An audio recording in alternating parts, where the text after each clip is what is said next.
What's up, guys? McLaren just released their newest hypercar, the McLaren W1, so let's talk about it.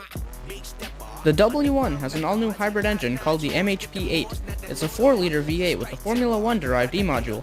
It makes 1,275 PS, 1,340 Nm of torque, and revs to 9,200 RPM. This makes it McLaren's most powerful engine ever, allowing it to reach 217 miles per hour and giving it a 0 to 60 time of only 2.7 seconds. Now I think this car is awesome, but what do you guys think of the new McLaren W1? Let me know in the comments.